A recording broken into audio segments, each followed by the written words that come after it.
ಪ್ರಿಯ ನಿರೀಕ್ಷಕರೇ, ನಮಸ್ಕಾರ. ಬೀರ್ಬಲ್ನ ವಿಶೇಷ ಕಾರ್ಯಕ್ರಮಕ್ಕೆ ಆತ್ಮೀಯವಾದ ಸ್ವಾಗತ.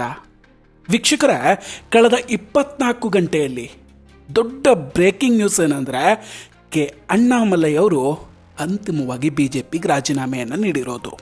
2024 ನಂತರ ಈ ಬಗ್ಗೆ ಸಾಕಷ್ಟು ಊಹಾಪೋಹಗಳು ಕೇಳಿಬರ್ತಾ ಇದ್ವು. AIADMK ಜೊತೆಗಿನ ಮೈತ್ರಿ ವಿಷಯದಲ್ಲಿ ಅಣ್ಣಾಮಲೈ ಅವರಿಗೆ ಯಾವುದೇ ರೀತಿ ಇಷ್ಟ ಇರಲಿಲ್ಲ. ಸೊ ಅಲ್ಲಿಂದಲೇ ಈ ಭಿನ್ನಾಭಿಪ್ರಾಯಗಳು ಶುರುವಾಗಿದ್ವು ಅಂತ ಹೇಳ್ತಾ ಇದ್ರು. ಕೊನೆಗೂ ಈಗ ಅದು ರಾಜೀನಾಮೆಯ ಮುಖಾಂತರ ಅಂತ್ಯ ಆಗಿದೆ. ಆದರೆ ಇಂಟ್ರೆಸ್ಟಿಂಗ್ ಏನು ಗೊತ್ತಾ, ರಾಜೀನಾಮೆಯನ್ನು ಕೊಟ್ಟ ಮೇಲೆ ಅಣ್ಣಾಮಲೈ ಅವರು ಅಮಿತ್ ಶಾ ಅವರನ್ನು ಭೇಟಿ ಮಾಡಿದ್ದು ಯಾಕೆ ಅನ್ನೋದು. ಮೋಟಾಬಾಯ್ ಮನೆಯಲ್ಲಿ ಅಣ್ಣಾಮಲೈ ಹಾಗೂ ಅಮಿತ್ ಶಾ ಅವರ ನಡುವೆ ಜಗಳ ನಡೀತಾ. ಅಣ್ಣಾಮಲೈ ಅವರು ಅಮಿತ್ ಶಾ ಅವರನ್ನು ಬ್ಲ್ಯಾಕ್ ಮೇಲ್ ಮಾಡ್ತಿದ್ದಾರಾ?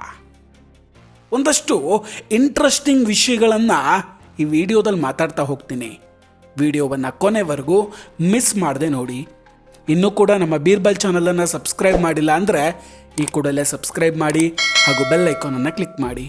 ವೀಕ್ಷಕರೇ, ಅಣ್ಣಾಮಲೈ ರಾಜೀನಾಮೆ ಒಬ್ಬೊಬ್ಬರು ಒಂದೊಂದು ವಿಚಿತ್ರ ಕಾರಣವನ್ನು ಕೊಡ್ತಾ ಇದ್ದಾರೆ. ಇವತ್ತು ಕೆಲವೊಂದಷ್ಟು ಕಡೆ ನೋಡಿದೆ, ಅಣ್ಣಾಮಲೈ ಅವರು ರಾಜ್ಯಸಭಾ ಸ್ಥಾನಕ್ಕಾಗಿ ಹೈಕಮಾಂಡ್ ಮೇಲೆ ಒತ್ತಡ ಹೇರೋದಕ್ಕೆ ಹೀಗೆ ಮಾಡ್ತಿದ್ದಾರೆ ಅಂತ ಹೇಳ್ತಾರೆ. ಇನ್ನೊಂದು ಕಡೆ ನಟ ವಿಜಯ್ ಅವರ TVK ಪಕ್ಷದ ಯಶಸ್ಸನ್ನು ಕಂಡ ಅಣ್ಣಾಮಲೈ ಅದರಿಂದ ಪ್ರಭಾವಿತರಾಗಿದ್ದಾರೆ.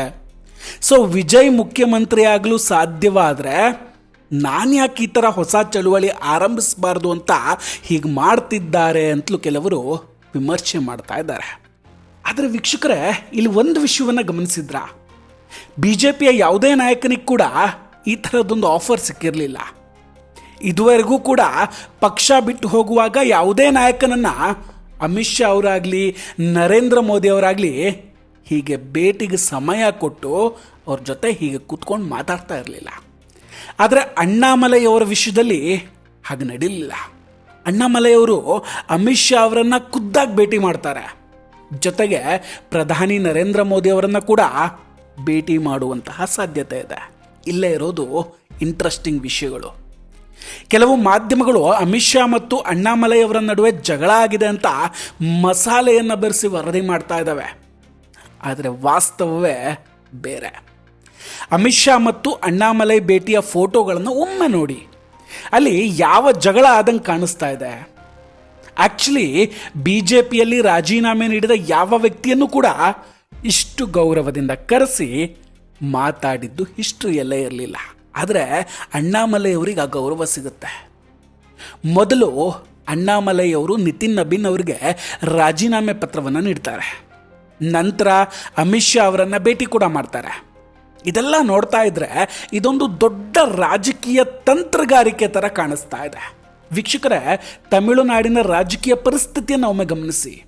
DMK ಮತ್ತು AIADMK ಅನ್ನೋ ಸಾಂಪ್ರದಾಯಿಕ ಪಕ್ಷಗಳ ಬಗ್ಗೆ ಜನರಲ್ಲಿ ಈಗ ಅಸಮಾಧಾನ ಮೂಡ್ತಾ ಇದೆ.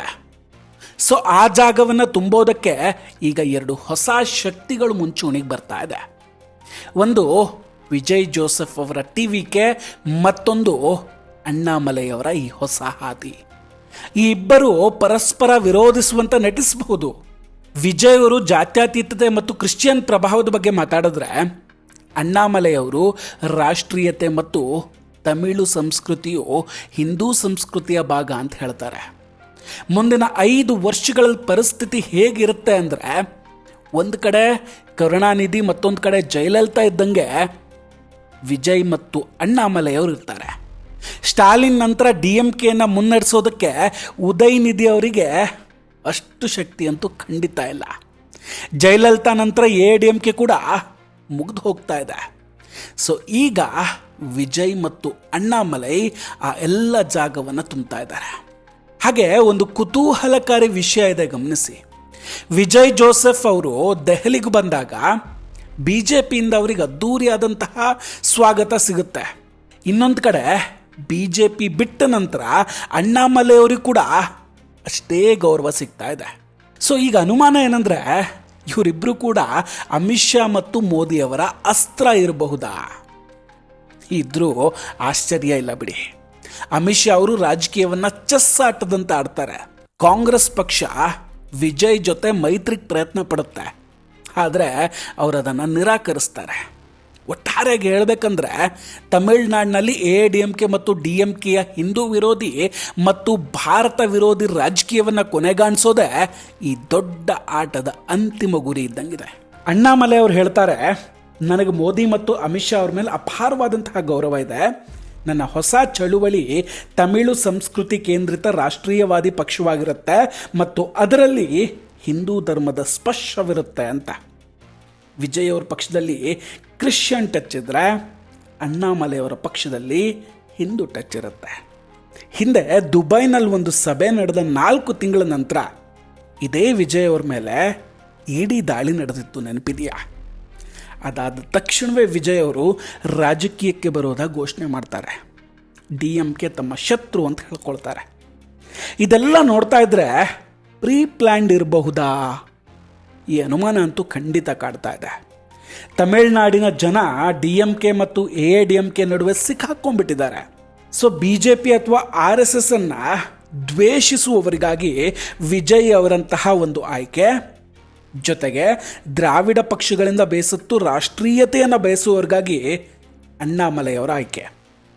ಹೌದು, ಎಲ್ಲ ಓಕೆ. ಅಣ್ಣಾಮಲೈ ಅವರು BJPಯಲ್ಲಿ ಇದ್ಕೊಂಡೆ ಇದನ್ನೆಲ್ಲ ಯಾಕೆ ಮಾಡೋದಕ್ಕೆ ಸಾಧ್ಯ ಇಲ್ಲ?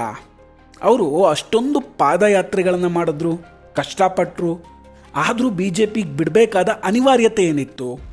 ನೋಡಿ, ತಮಿಳುನಾಡಿನ ರಾಜಕೀಯ ಮಣ್ಣು ಇನ್ನೂ BJP ಪೂರ್ಣವಾಗಿ ಸಿದ್ಧ ಆಗಿಲ್ಲ. ಅಲ್ಲಿ ಕಳೆದ 40-50 ವರ್ಷಗಳಿಂದ ದ್ರಾವಿಡ ಅಸ್ಮಿತೆಯ ಹೆಸರಲ್ಲಿ BJPಯನ್ನು ಹೊರಗಿನ ಪಕ್ಷ ಅಥವಾ ಉತ್ತರ ಭಾರತದ ಪಕ್ಷ ಅಂತಲೇ ಬಿಂಬಿಸಲಾಗಿದೆ. ಸೊ BJPಯೇ ನೇರವಾಗಿ ಹೋದರೆ ಜನ ಅಲ್ಲಿ ಒಪ್ಕೊಳ್ಳೋದಿಲ್ಲ. ಅದಕ್ಕಾಗಿಯೇ ವಿಜಯ್ ಮತ್ತು ಅಣ್ಣಾಮಲೈ ಅವರಂತಹ ಬ್ರಿಡ್ಜ್ಗಳ ಅವಶ್ಯಕತೆ ಇದೆ. ಜನ ಮೊದಲು ತಟಸ್ಥ ನಿಲುವಿಗೆ ಬರಬೇಕು, ನಂತರ ರಾಷ್ಟ್ರೀಯವಾದದ ಕಡೆಗೆ ತಿರುಗ್ತಾರೆ. ಬ್ರೈನ್ ವಾಶ್ ಆಗಿರುವಂತಹ ಜನರನ್ನು ಬದಲಿಸೋದಕ್ಕೆ ಇದು ತುಂಬ ಅಗತ್ಯವಾದ ಹಂತ. ಯಾಕಂದರೆ ಪಶ್ಚಿಮ ಬಂಗಾಳ ಅಥವಾ ಪಂಜಾಬ್ನಂತೆ ತಮಿಳುನಾಡಿನಲ್ಲೂ ಕೂಡ ಕೇಂದ್ರದ ಪಕ್ಷಗಳ ಬಗ್ಗೆ ದ್ವೇಷ ತುಂಬಲಾಗ್ತಾ ಇದೆ.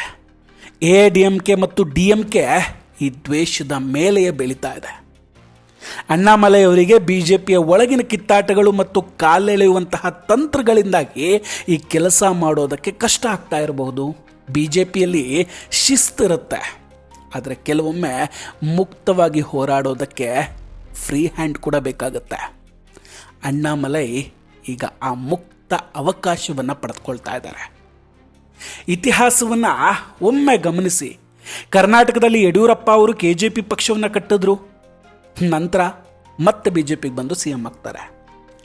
ಮದನ್ ಲಾಲ್ ಖುರಾನ, ಕಲ್ಯಾಣ್ ಸಿಂಗು, ಉಮಾಭಾರತಿ ಇವರೆಲ್ಲರೂ ಕೂಡ ಪಕ್ಷ ಬಿಟ್ಟು ಹೋಗಿ ಮತ್ತೆ ಬಂದವರೇ. ಅಣ್ಣಾಮಲೈ ಅವರು ಕೂಡ ತಮ್ಮ ಶಕ್ತಿಯನ್ನು ಸಾಬೀತುಪಡಿಸುವುದಕ್ಕೆ ಇದೊಂದು ಸುವರ್ಣ ಅವಕಾಶ. ಅವರು ತಮಿಳುನಾಡಿನ ಮುಖ್ಯಮಂತ್ರಿ ಆಗಬೇಕು ಅಂದರೆ ಮೊದಲು ತಮ್ಮದೇ ಆದಂತಹ ಪ್ರಭಾವವನ್ನು ಈಗ ಅಲ್ಲಿ ಬೆಳೆಸ್ಕೊಳ್ಳೇಬೇಕು. ಬಂಗಾಳದಲ್ಲಿ BJP 3 ಸೀಟ್ನಿಂದ ಇವತ್ತು ಇಷ್ಟು ದೊಡ್ಡ ಶಕ್ತಿಯಾಗಿ ಬೆಳೆದಿದೆ. ತಮಿಳುನಾಡಿನಲ್ಲೂ ಮುಂದಿನ 2 ಚುನಾವಣೆಗಳ ನಂತರ BJP ಸರ್ಕಾರ ಬರೋದರಲ್ಲಿ ಸಂಶಯವೇ ಬೇಡ.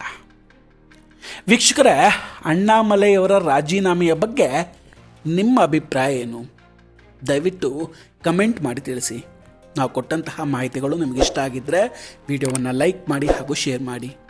ಇನ್ನೂ ಕೂಡ ನಮ್ಮ ಬೀರ್ಬಲ್ ಚಾನಲನ್ನು ಸಬ್ಸ್ಕ್ರೈಬ್ ಮಾಡಿಲ್ಲ ಅಂದರೆ ಈ ಕೂಡಲೇ ಸಬ್ಸ್ಕ್ರೈಬ್ ಮಾಡಿ ಹಾಗೂ ಬೆಲ್ ಐಕಾನನ್ನು ಕ್ಲಿಕ್ ಮಾಡಿ. ನಮಸ್ಕಾರ, ಟೇಕ್ ಕೇರ್ ಆ್ಯಂಡ್ ಬಾಯ್. ಮತ್ತೆ ಭೇಟಿಯಾಗೋಣ. ಜೈ ಹಿಂದ್.